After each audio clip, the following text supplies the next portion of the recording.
Hello and welcome to 2021 with the Successful Mentalist podcast. That's right, it's season 2 of these podcasts, and a brand new year means it's episode 3 today. Now, at the beginning of the year, we spoke about the most relevant topic we could talk about in this time: goal setting. Go listen back to that if you haven't. Amazing advice shared in that. We then spoke about online shows and interesting ways in which you can improve your online shows, some of the things which you guys probably hadn't thought of before listening to that episode.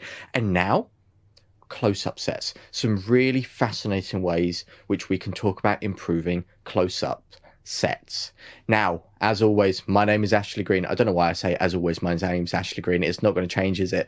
But one thing that is for certain, I'm joined by the fantastic co-host that is Aidan O'Sullivan. Oh, we need to switch names. Or just change them for an episode. We'll be different characters for a change. Well, now you've said it, it's spoiled the surprise. We ain't going to come on April Fool's Day and be like, oh, Heidi, I'm Aidan O'Sullivan. People will be like, yeah, no, we know that was going to come. So you've ruined that, mate. It's never going to happen now. Or is it? Anyway. We were talking down a business now. We were talking about how to improve close-up sets, and we always discuss these podcasts before recording them. And you actually said something really interesting to me, a very interesting process in which people can go about to really think and get clear on how they can improve. Can you run us through that and elaborate on what you was talking to me about? I think a really sort of interesting, again, I'm going to just say this from the get-go, I don't actively do this every time I'm writing close-up sets, but a really sort of interesting process that I've partially used is actually going back to sort of the primary school level of interest and actually getting clear on the who, the what, the why, the when, the where, the how, and being able to look at all of these questions in relation to sort of our close-up material and our close-up sets and being able to explore them. And I think that gives a really sort of holistic overview of everything that we can look at and consider. So I do want to spend the rest of this episode going into sort of the questions and areas that we can look at each of these sort of 6 key points, if you like, in relation to our close-up sets. And I don't want to do it in that order. I want to do them in a slightly different order, but really they're the 5 whys and the how is what we're going to consider. And I would strongly urge that you start doing this, even just a few of these questions as we go along. But Ashley, I want to start with the what. Okay, so the what of close-up performing. What can we do to make our close-up performances better? Now, there is a thing that I really enjoy doing, first of all, and I do this all the time. This is perhaps, for long-term listeners, you guys kind of know that me and Ashley's material is incredibly simple, and it's very versatile in the sense that the material, although it's sort of really powerful, it can still happen in a million different ways. It's so versatile.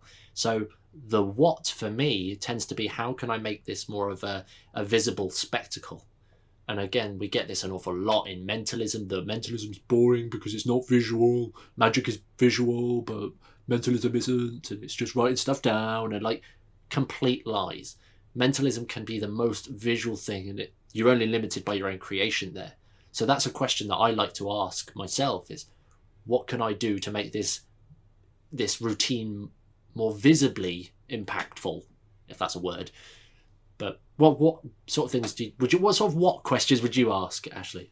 I think for me it's what can I do to make myself more of like that people walk into, like a classic example where I do most of my close-up performances, Houdini's magic bar, the close-up. I'm always there doing close-up. So if we use that as my example, just a bit easier for you guys to understand.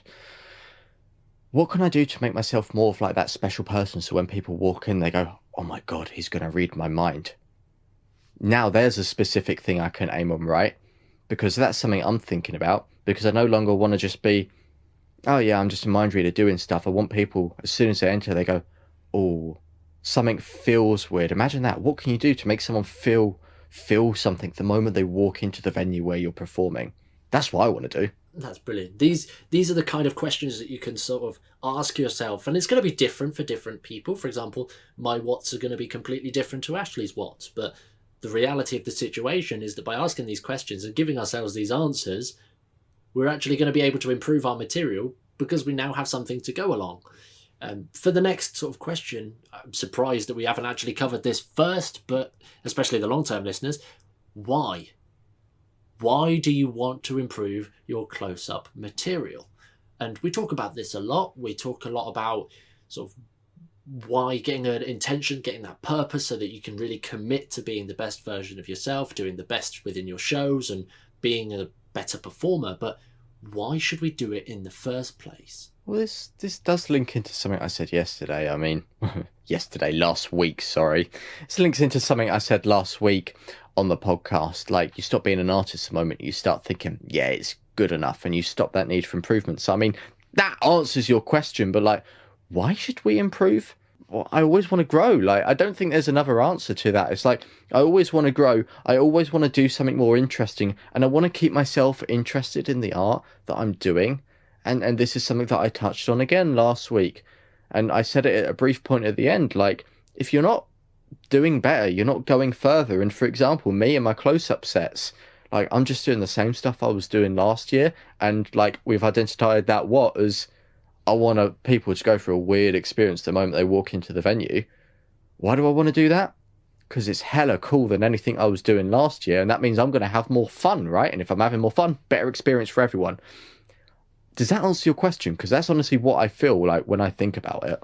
No, so it's really important. That's a great answer to the question. But by getting clear on the why, you can actually stack up your intrinsic motivation, which is the motivation that comes from inside yourself. And we've spoken about this in YouTube and blogs and all these other places. We'll link some of them in the show notes. So do make sure you have a little check of those. But being able to understand that why from an internal perspective means that you're going to be able to go and do the best that you possibly can and be a better performer and show up more, because it's something that you really, really believe in. In addition to that, you've mentioned that it's going to have the knock-on effects for your audience, which again is another fantastic point. And for those that haven't really got too much sort of knowledge in this area of whys, I would strongly urge that you jump back to episode 3 of the podcast, in which we quite simply ask the questions of why mentalism or why magic, and actually getting clear on that purpose and that why. But a really useful exercise for some people, if you've worked in marketing or sales or goal setting, like, it comes up a lot in there, but being able to ask yourself the 5 whys. And so the 5 whys, and it's quite simply, you set a target, you set a goal, and you ask yourself why. So for example, I want to improve my close-up sets. Why? So that I can deliver a better performance to my audience. Why? So that my impact or my presence can really change the atmosphere of the events that I perform at in a positive way. Why? And I'm not going to go through the entire chain. This is a terrible example, so you'll need to get clearer and more specific on that. But the idea is quite simply that you ask yourself why 5 times, and when you get to the absolute core, you should be able to understand a little bit more about sort of the direction that you want to head in, and also all of the reasons and all of the dominoes that you're going to knock over as a result of that. But that's a really good sort of exercise if you want to get clear on the why, or you haven't had a chance to sort of visit that just yet. So the third W in this process is actually the who.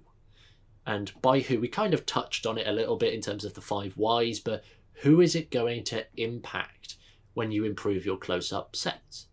Well, the immediate obvious answer, as Ashley just mentioned, is it's going to improve yourself, because you're going to be striving for something bigger and better, and you're going to become a better person because you're trying to show up better and become the best performer that you can. And you're doing that by exploring your material and really delving deep into what makes a good close-up performers. But Ashley, who? What who questions could we ask? That's a good one. Who? Well, for me, I think the who for that is, who do I want talking about my stuff? Who do I want doing all this stuff? Like, who do I want to, like, remember me? Like, I think for most people, like we've said before, like, and for you, Aidan, I guess it might be like the venue and the people booking you, but for me, I want the specific who to be those people who I've directly performed to. I want them to go away and tell the stories about me. Yeah, it's nice, and like that's in the back of my mind about like I can get referrals if like venues are talking about me and the event bookers talking about me. But what I really want is I want the people that I actually perform to go away and say, I witnessed this. This guy predicted my future. My who is those people specifically the ones that are either watching my videos or the ones that I'm directly performing to. Brilliant. I mean, you touched on something there that's really important, and it is that where are those dominoes? Like, we set off the domino chain by improving our close-up set now, and we do this thing, which means that this thing happens, and then this next bigger thing happens. And what we're actually talking about here in terms of the who is actually that domino that's 5, 6, 7, 10 dominoes out in the chain, for lack of a better metaphor, obviously. But for me, like, I really want to make an impact when I'm at a venue.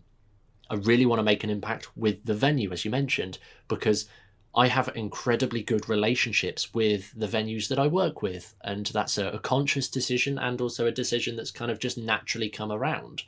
And what happens when I get to really make an impact on the venue and the venue staff is that the venue become they've become my salespeople, my agents, if you like, because for wedding venues in particular, they're going to be happy to put you in front of brides, grooms, and couples, or that are really sort of looking for entertainment. They're more likely to recommend you if they like you than if not.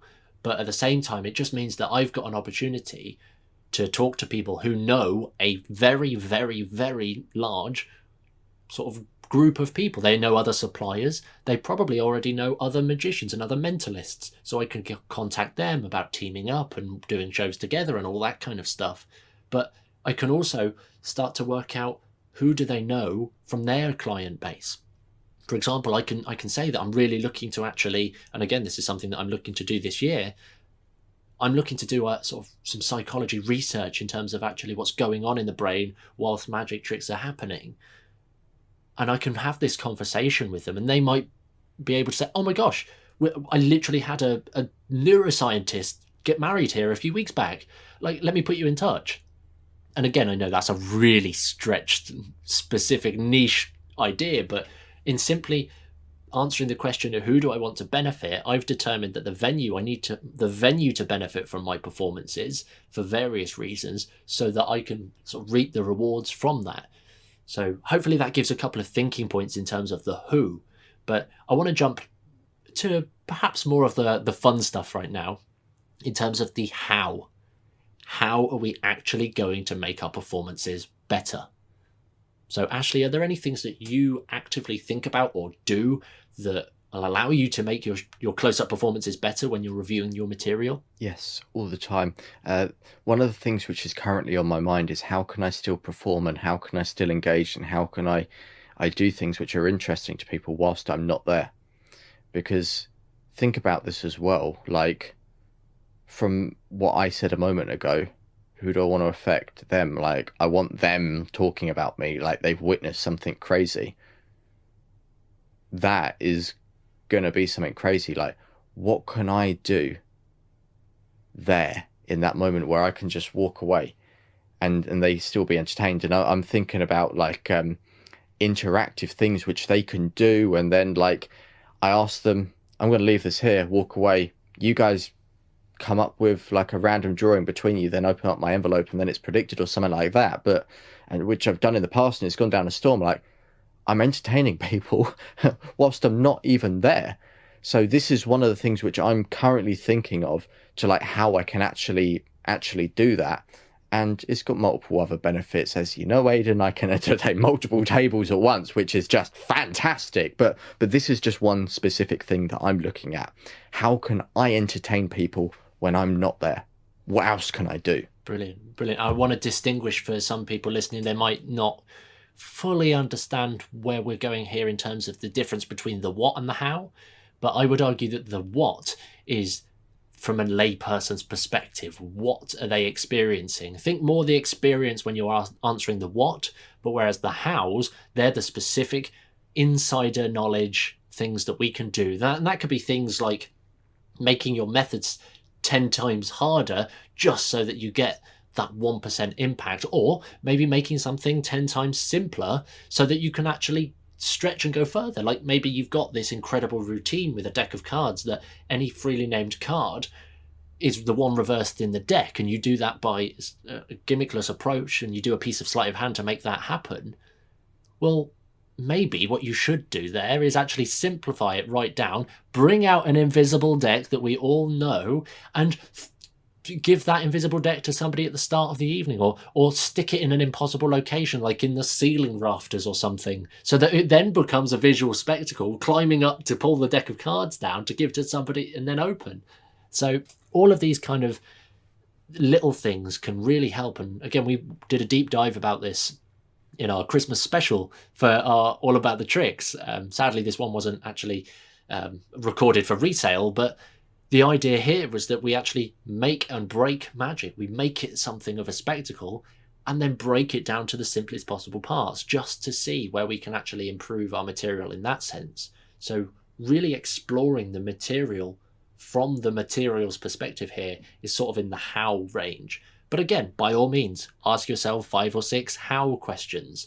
How can I make this routine better? How can I get more people talking about this routine? How can I have the entire room fall dead silent whilst I do the reveal of this card trick? Hi guys, it's Ashley here. I just want to quickly interrupt this podcast just to say one little thing. If you do enjoy the podcast that we are currently putting out at The Successful Mentalist, do us a favour and make sure to subscribe.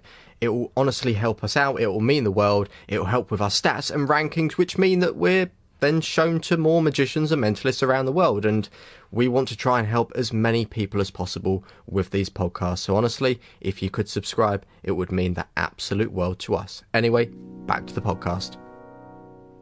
All these kind of things apply, but that's it. We're already 4 into the 6, so I want to jump now into where can you improve your material. And I'm not talking the material itself. I'm not talking about what it looks like. I'm not talking about the narrative flow of your close-up set. I am literally talking about where are you performing it. Ashley, have you got any thoughts about where and location? Yeah, so where? Obviously, the venue is going to stay the same for me, but where I'm performing, like, this is one thing I see a lot of magicians do, where they will perform at one table and then they go to the next and the next and the next and the next and the next. Now, something I started playing with last year was really performing in the middle of tables. So, like, I was bouncing 2 tables off together. So I was like, instead of like where at that table, I was now in the middle, and I really had some good feedback from that. And I really want to start playing with that a little bit more. So I want to like start standing more in the middle of the room, because imagine this, like, if you do a close-up set, but you're performing to one table, but like everyone's involved now. It's like a stage routine, which if you heard like last time, like I mentioned, I want to be doing a tour of Aiden, but I'm doing a close-up set here, but I'm doing it on everyone, which is really weird and really different, but it's a real great experience, because the reason why I've been thinking about that and the feedback I got from last year was, after I finish it, like, conversation booms. Everyone's talking to one another. And I really want to play off that a little bit more. And I want to get away from the just performing to that table and then just performing to that table. I want to start bringing different people, different groups together more, because after I leave, it affects them and then it ticks off everything I've said afterwards. I mean, heck, it ticks what I said a moment ago, doesn't it, about me leaving and them still being entertained. But this time I'm actually distanced myself. They're entertaining each other with newfound friends. So that's something that I'm considering. That's a really good example, actually. I really, really enjoyed that.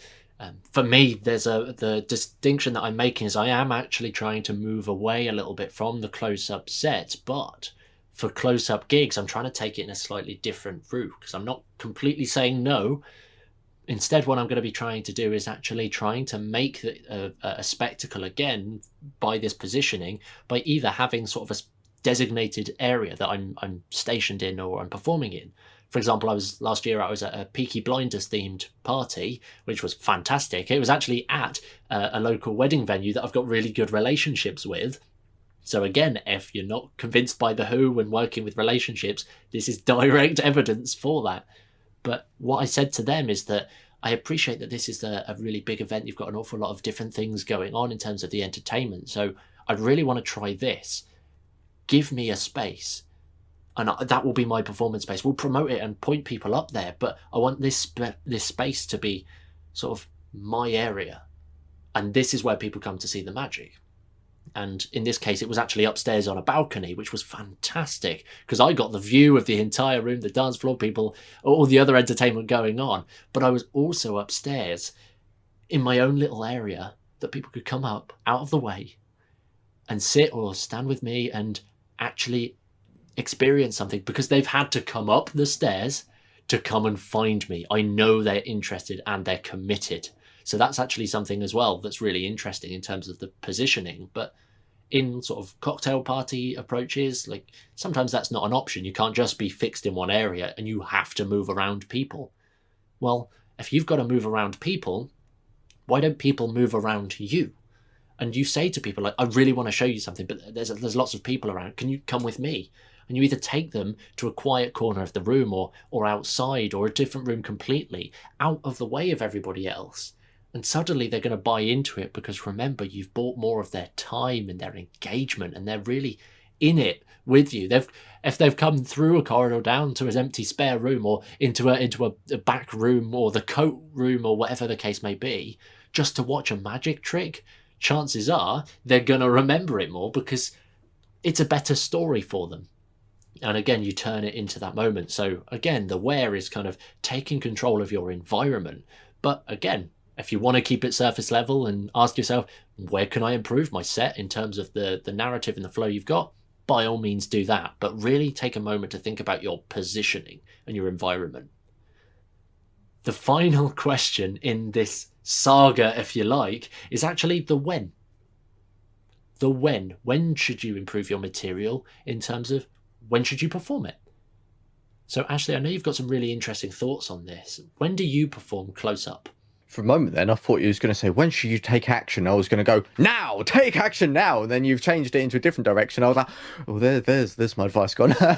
but yes, when should you perform it? Now, when a lot of magicians and mind readers and mentalists are us wedding entertainers, whenever we go out there and start doing weddings, what's the one thing we do right at the very start? Ooh, when is the best time to perform? So what do? We look on someone else's website. We go, oh, they do the stuff in the evening where the disco's on. They've got loads of people there. Yeah, it'll be a good close-up gig. I bloody hate that, because you've got the disco blaring, you've got loads of people there having drinks, trying to dance, trying to do all this stuff, trying to say hi to people, and then there's me like, oh, do you want to? Oh, can I just? Oh. Doesn't work for me. So when should I do it? I have clients come to me and they say, yeah, can you entertain when all the guests are here? And I go, no, you don't want me then. Here's why. What I'm better suited at is doing it earlier on in the day. I'd much rather, when I'm doing a gig, find somewhere where it's convenient and actually suits what I'm doing. For me, I'm creating a real moment with people. And to do that, I've got to be able to talk to them. I'm not a flashy magician that can just do crazy stuff and doesn't need to say, like, I've got to talk to them. I've got to deliver my stories, the things that I say, the information. I've got to read their minds, for heck's sake. And that involves talking to them.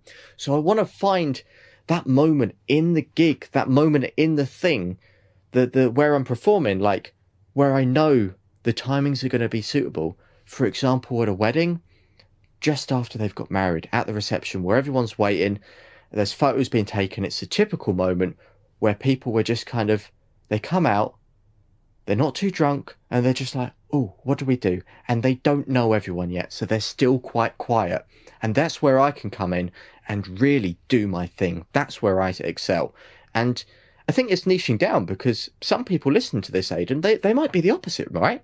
They might really benefit from performing when there's loud music, when there's lots of people that are shouting and all of this. But it's getting clear on everything and then finding the suitable moment to actually do it based on everything you're going to be doing, right? Yeah, I mean, completely. That's some really, really valuable points there. I actually don't think I've got anything in addition to add to that. But it's really important to niche down and get clear on when do you want to perform. Because when you know that, and you play around with this, do some different iterations, try performing at both of those different times when there's loud music and quiet music. And again, if there's loud music and you're booked and there's loud music, remember you can use your where. Move them somewhere completely different. Move them to a different room. Move them outside where it's quiet. But these are kind of all 6 big questions that you can ask yourself, not only when you're developing new material, but also whilst you're performing it. Like when you get to a gig, how many times have you got to a gig? And here's a good one for you, Ashley. How many times have you got to a gig and something is completely different to what was said or what was arranged? And by completely different, for me, I've turned up and been told that I'm the only entertainer. Well, there was a fire breather and a disco on at the same time that I was performing. How was I supposed to know that that was the case? And how am I supposed to compete with somebody who was blowing fireballs out of his face? I can tell you a better story than that. One of our mutual friends, Aidan, turned up at a gig and he had a midget stripper, didn't he?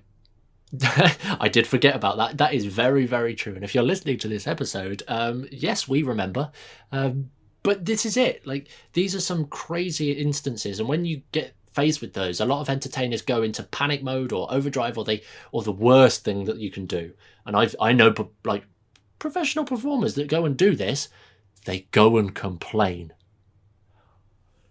Do not complain at the event about this stuff unless it is severely damaging to your act and your performance. And by severe, I mean you cannot why, who, how, where, or when your way out of it.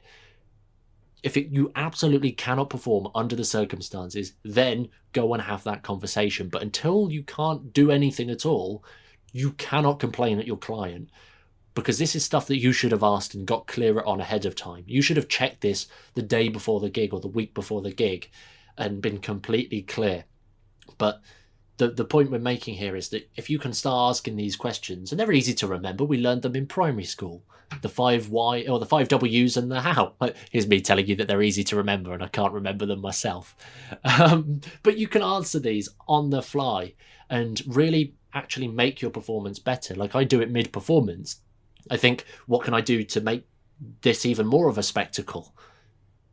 And then I just do it, give it a go. If it flops, it flops. If it works, it works. But this is a really sort of useful tool, I would argue, when developing that material. But just for a complete recap of everything that we've discussed, we started with what? Understanding what do we want to have change by improving our close-up material. We then spoke about why. Understanding why we want to improve that material and getting completely clear so that we're not just making unnecessary changes because it's a new year, new me, or because the TSM guys told you so. Instead, get clear on that. We then jumped to the who. Who is it going to impact, or who is going to be different as a result of you changing your material, or who do you want to impact, or all of those questions, getting clear on who is going to get affected by you changing and improving your material. We then spoke about how, so the specific actions that you can take as a performer to be able to make these better, whether that's changing or simplifying methods, or just doing something completely different, a completely new trick instead. From there, we then discussed the where in terms of positioning, actually at gigs. How do you interact with people? Ashley gave his beautiful example of actually performing for an entire room or multiple tables whilst also doing close-up. But again, you could just move people to a safer space or a better space for your performances. And then finally, we've discussed when. Understanding when is the best time for you to perform and finding out what you're good at. And if you can follow that entire process, there is absolutely no way on earth that you cannot kick ass for these close-up sets. You can't not, because you know everything. Yeah, so there's some fantastic points, and I really hope you guys can take this and actually improve your stuff. And I don't want you to come to the end of the episode and think, yeah, I've got all the answers now. I can just improve it from there. Really think about it. Take the time out of your day to really sit down, knuckle down, and really think about each one of those points and how it applies to you and what you can do. And like I say, I would love to hear some of the success stories from you and how you've been able to change things around. Obviously, last week we spoke about online shows. Today we spoke about Closeup, and next week we're going to be speaking about one of the topics that Aidan's most passionate about, stage shows, how to improve those. But like I said last week, I was talking about how to improve online shows, and we at TSM, I think we're mad, Aidan, because we always give stuff away for free. Tomorrow we have a whole convention for free. It's free to attend, and we're telling you everything, the entire process, stripped down, easy to understand, how to do online shows. It's how to master online shows, completely free to attend. It's tomorrow, all day. Do check that out. You'll see about it. It'll be posted on like the Instagram. You'll see it on the Instagram. You'll probably see it in the stories. You'll see it on the Facebook. And really, if you check out the successfulmentalist.com, that'll direct you to where you need to go to make sure that you can register to actually attend our convention live, the first ever TSM convention, and it's free. As always, if you do enjoy this advice, guys, which we're sharing today, do let us know. We'll see you tomorrow at the convention. But also make sure to subscribe and do check out the blog. Aidan's killing it on the website, and check out the TSM YouTube. There's a video every single week. So we'll see you soon, guys. Stay safe, take care, and register for that free convention tomorrow. We'll see you soon.